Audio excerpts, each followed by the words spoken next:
snoozing. No, you're not. You're schmoozing.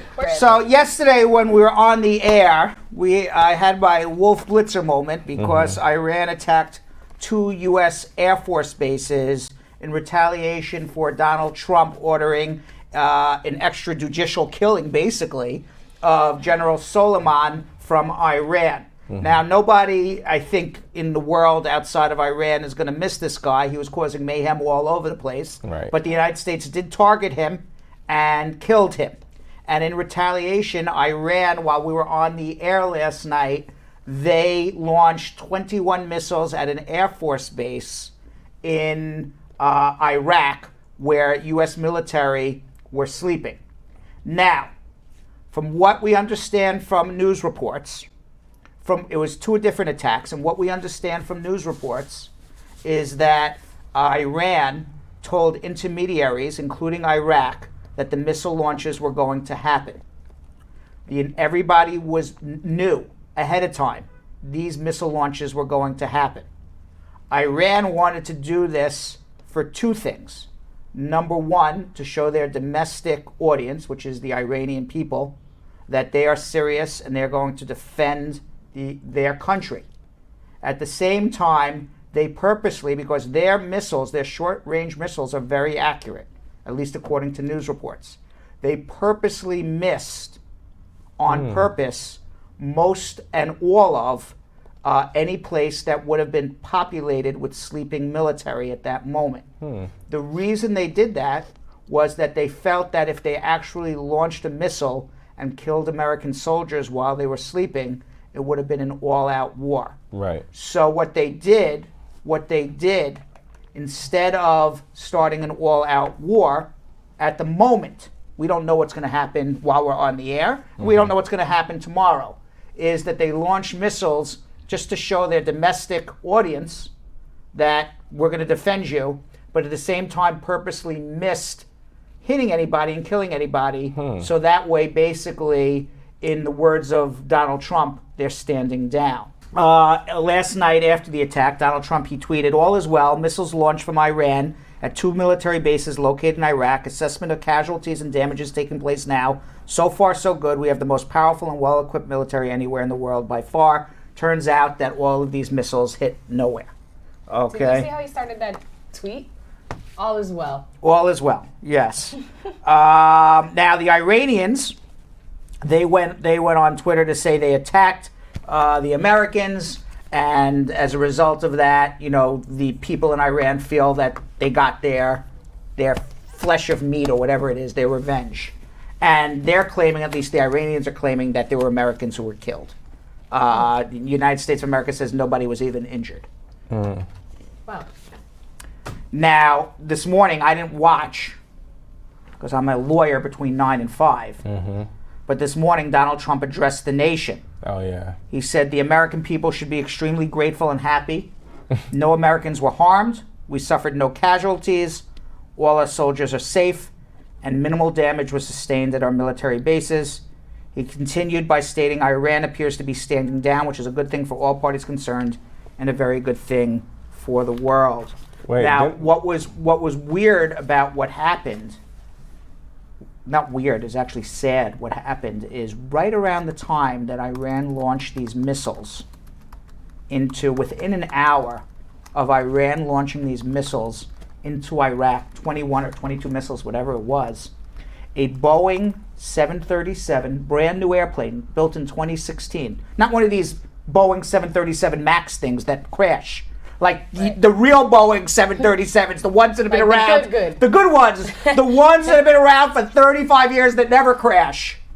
All of a sudden, over Iran, a Ukrainian airline over Iran with 167 passengers, 9 crew members, making that 176 people. The plane crashed. Wow. Now, all people are dead. According to the news reports, it was not a malfunction. The plane didn't crash because the pilot made an error, pressed the wrong button. The plane was on fire. Yikes. Boeing 737s do not just catch on fire. Right. Okay, yes, maybe there was a malfunction, and if there's a malfunction, the plane can crash, doesn't fly straight, flies zigzag, the air doesn't go under the wing, crashes, yes. But for a plane to blow up on fire in the middle of the air over Iran within 1 hour of Takeoff. Within 10 minutes of takeoff, but within the same hour that Iran launched 22 missiles at Iraq. And according to safety experts, from what I have seen, I'm no safety expert on airplanes, but everything I've seen so far about this, there's not a safety expert that says planes just catch on fire and crash. Right. The only time planes catch on fire and crash is when it's bombed. Okay, because even if there's a fire in an engine, the whole plane wouldn't go and explode and crash. They would shut off the engine. They said it would be so extraordinarily crazy for that to happen. As a matter of fact, the last time that I recall a plane catching on fire and crashing, there was a TWA crash back in 1996. Yeah. 747. TWA doesn't exist anymore because of that crash. My uncle was actually supposed to be on that plane. No, he worked with TWA for decades. So that was the last time a plane caught on fire because of an electrical short, and 30 years ago. So it's very unusual. Right. Very unusual that would happen. And Iran is not going to turn over the black boxes to Boeing or the United States of America. So we'll find out more about what's going on with that. But I think, my opinion, is it was a murder. It's 6:30. Let's get to Hump Day News. Do we have some Hump Day news? We got some camels. Let them out. All right. Hump Day. It's hump. So, because the reason why I like to be surprised by the Hump Day news is because it makes me laugh. If I know what it's going to be ahead of time, Then it won't make you it laugh. doesn't make me It's laugh. funny. And if anybody knows anything about Uncle Brad, He likes to laugh. he likes to laugh. All right, so we're going to do some Hump Day news. What do we got here? So, in Tempe, Arizona, Nesquik, there is a artist who's committing graffiti all over. And this artist has taken a very Hump Day-ish name. He calls himself Penis Man. I knew it was going He there. calls I himself said- Penis Man, and Penis Man is now going viral around the world. He is writing Penis Man. If you Google Penis Man right now, that's right, Julian, the TriCaster guy. If you Google Penis Man, he's going viral around the world. He's writing Penis Man all over every wall in Tempe, Arizona. Oh my The God. unnamed vandal, he's been scrawling Penis Man on all sorts of surfaces in Tempe, including abandoned buildings, traffic light poles, dumpsters, and couches thrown out on the street. Now, according to ABC Local News 15 in Arizona, he has struck more than 40 times in the last 8 weeks. Now, he is striking gosh. with his moniker, Penis Man. That's how he strikes. I love for- like Penis Man strikes again. Look for Or Penis penis Man. No sign is safe. No sign is safe. So now Tempe authorities have been working hard to identify and erase every Penis Man graffiti all over the city, but they're saying that as soon as they erase the Penis Man graffiti, another Penis Man shows up 24 He is hours on later. it. Yes, he is basically, like how JetBlue is carbon neutral. Right. Every time they pollute the atmosphere, they plant some more trees. Right. Well, every time, I think Penis Man is also graffiti neutral. Every time Tempe police take down some of his Penis Man graffiti, a new one goes A new up. one come up. A lot Yeah. of work. You can't be doing this alone. Now, Never know. maybe not. Maybe it's a team of Penis Men. Maybe, yeah. Okay, maybe it is a team. Yeah, there could be a team of Penis I'm Men. telling you, they'd have to rotate. Someone has to catch this guy. Maybe. Well, if he does get arrested, he can face felony charges. Yikes. Yeah. So, It's funny till then. Right. all right. So this is odd. Does anybody here have a foot fetish? Oh, I know this story. You know this you know one? this Yes. This I sent this You one. sent this one. So there's a popular site for people with foot fetishes I have it saved on my phone. What? No, I don't. But if I did have a foot fetish, Got a little worried Right. there, Brad. Yeah. But it's okay. but tell you the truth, of all the body parts that I could have a fetish on, I don't think the feet would be it. It's so interesting, people that do have. Yeah, but people To each have his it. own. They People do. have I it. mean, we're about to find out about this person. Yeah, so there's a photo sharing foot fetish website now. Oh, this is not what I know. Yes, in 2016, it was described by Vice News Media as the most extensive online message board and photo gallery Oh, what of the feet hell? on the internet. It's called WikiFeet. Wow. So now there is a new way. Wow. There is a new way to satisfy if WikiFeet just is not enough anymore. fetishes. Okay, a company by the name of MSCHF, better known as Mischief, has been creating artificially. A company by the name of Mischief has been creating artificially created pranks for the internet. Firstly, created thispersondoesn'texist.com. An AI-powered site that generated creepily realistic humans. Now we have thisfootdoesnotexist.com. Is this what you sent? No, this is not. As the name suggests, it's kind of like WikiFeet, but for fake feet. And the site relies on artificial intelligence to produce realistic images of feet, but none of these feet that you're looking at right now are feet. actually real feet. Oh, but it's what? turning some people on somewhere. Yeah. Somewhere in the Brad squad at this very moment, somebody is really getting Excited. charged. Somebody's getting charged by those feet. Everyone's excited. Yes. So now what they will also do is, if that's not enough, if you just need to be going about your day and getting your share of feet sent to you for a small fee, you can text your phone number and the robot-generated AI software will send you pictures of fake feet all day long. Just in case you're at work, like let's say for example, you're on a streaming show for 2 hours. And if you're on this streaming show and you're just obsessed with, excuse me one second. Oh my God! Oh, sorry. And you're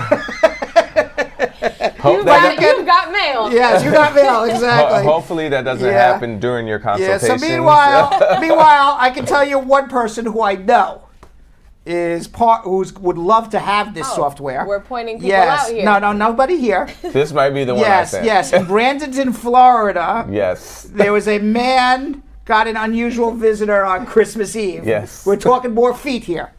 According to the Manatee County Sheriff's Department, a man was sleeping, and he woke up to having another man sucking his toes in his home. What? When the victim asked his visitor what was going on, the man said, "I'm here to suck your toes." It's a true story. The victim fought back.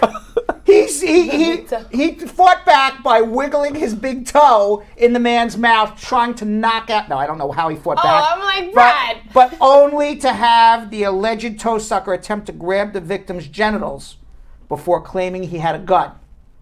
So now the man wakes up. He's having his toes licked. Then the man grabs him by the balls, the toe licker, and says, "I got a gun.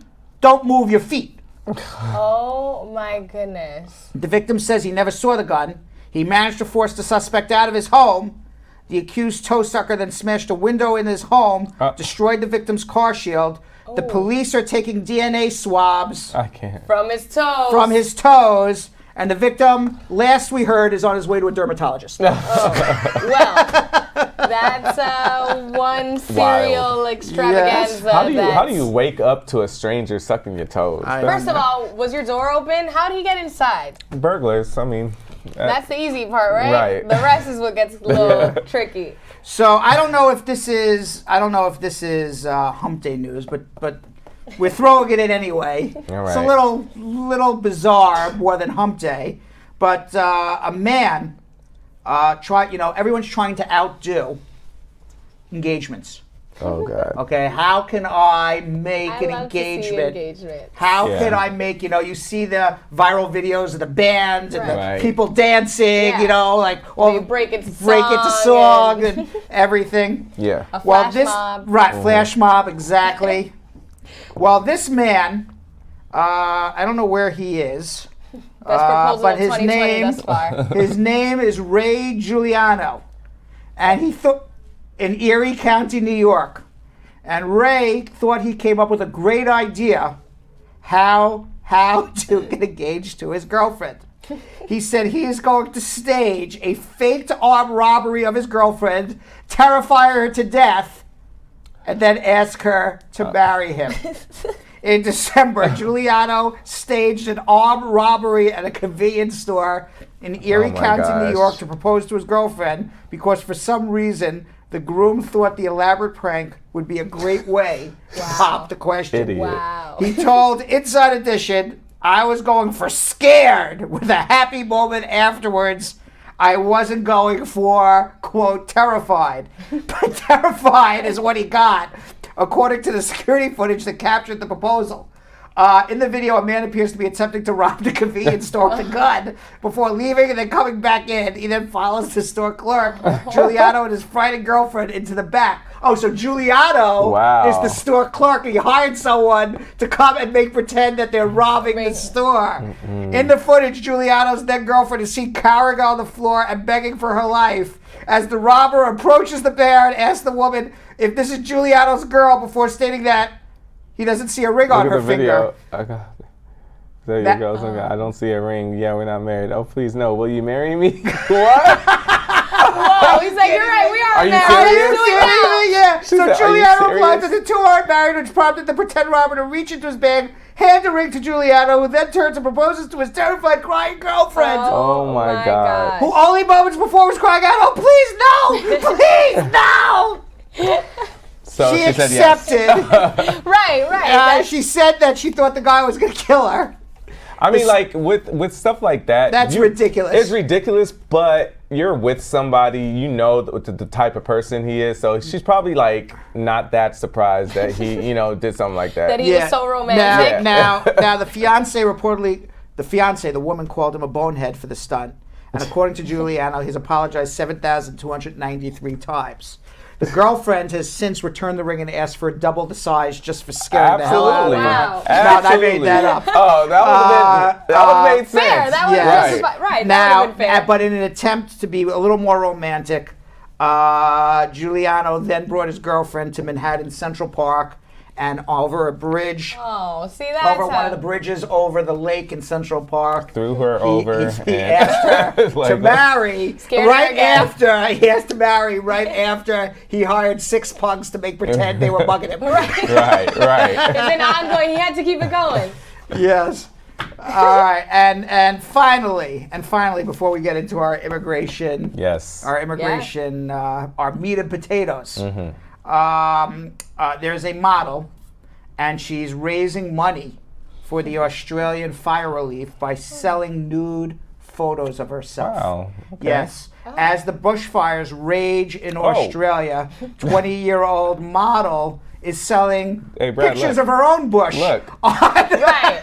Yes, pictures of her own bush. Kaylin Ward says she raised over $500,000 in just 3 days. Wow. By offering to send nudes to anyone who sent a proof that they donated $10 or more to bushfire relief organizations. So that's good. I'm glad that she's not accepting the money, because then I'd be like, how do we know the money's going anywhere? But all she's saying is, you prove to me you donated money, I'll send you a picture of me nude. Right. So I'm sending nudes. She says, I'm sending nudes to every person who donates at least $10 to any one of these fundraisers for the wildfires in Australia.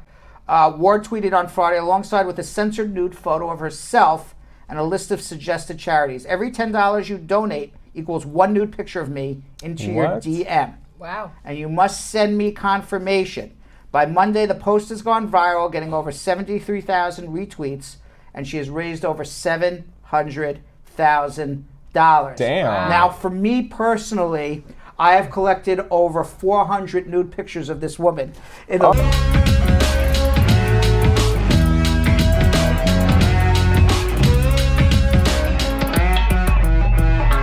Thanks for watching. For more Brad Show Live, like and subscribe to our YouTube channel.